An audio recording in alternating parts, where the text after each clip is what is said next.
Stimulus bill and checks not likely to arrive before Biden takes office.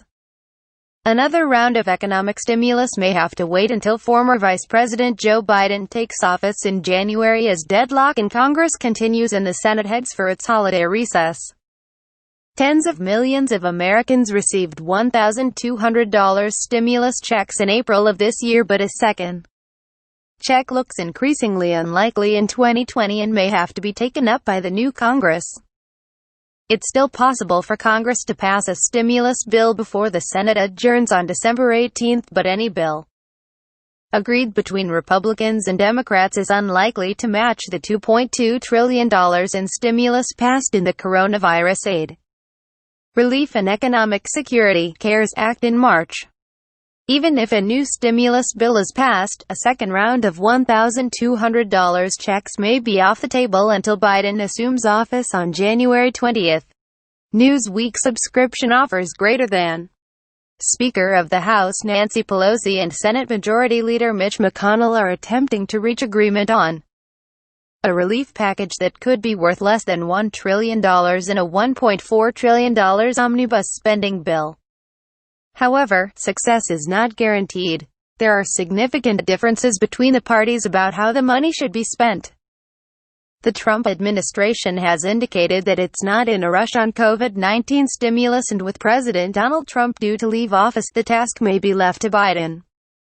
Joseph Livorna, chief economist of the National Economic Council, told Yahoo Finance on Friday that we don't believe the economic recovery at the moment is in jeopardy, calling any further stimulus an insurance policy.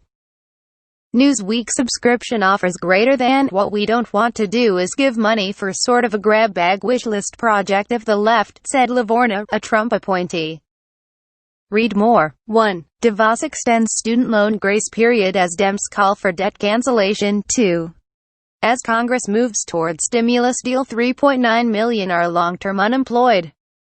3. China celebrates surpassing U.S. in trade with EU for the first time. For his part, Biden has expressed confidence that there's room for bipartisan agreement on a new stimulus deal.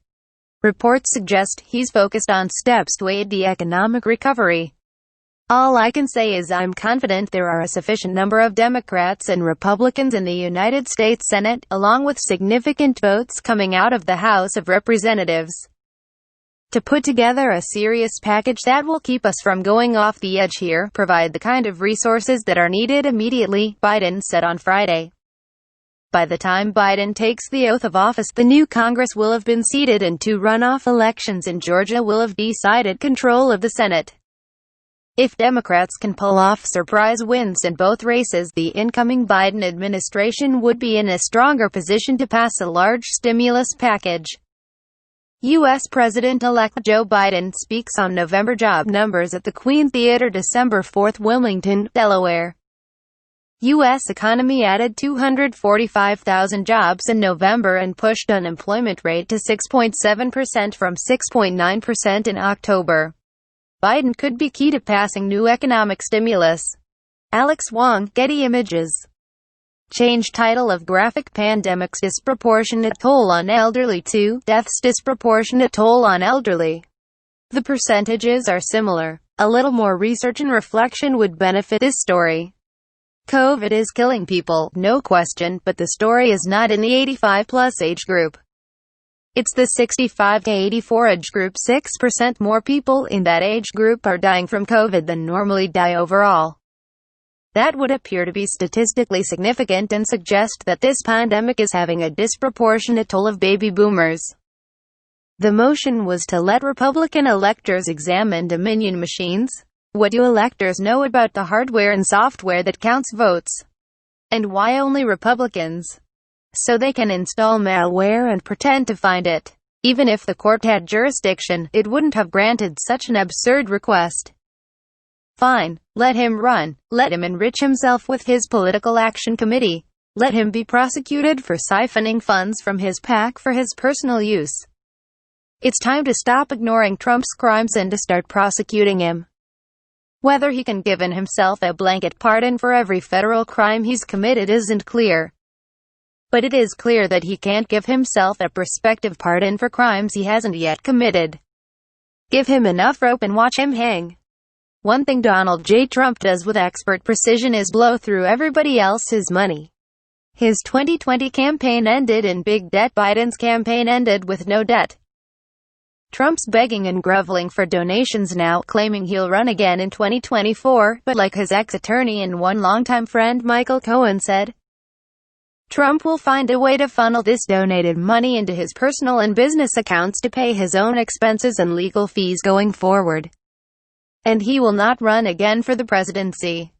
If you donate to Trump, you are just stupid and he is conning you yet again. These lawsuits are not about stopping fraud or changing the outcome.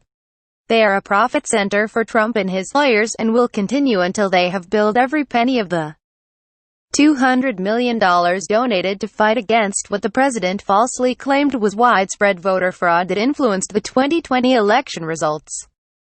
The authors assume a definition of respect not found in the dictionaries. Nowhere is it argued that ideas cannot be challenged respectfully.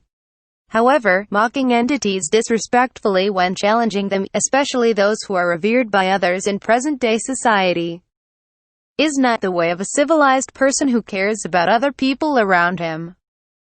The recent statements of the Rand Paul, Lindsey Graham, Mitch McClellan and few other Republican senators and congressmen clearly suggest that if they become future president, they may behave worse than President Trump in respect to our Constitution, freedom and democracy is concerned. These hawks do not deserve to be in the Senate and Congress. How about a free giveaway to all the homeless people during this pandemic trying to keep warm? Or go to the lines of hundreds and thousands of people waiting for food to feed their families? That would make more of a statement.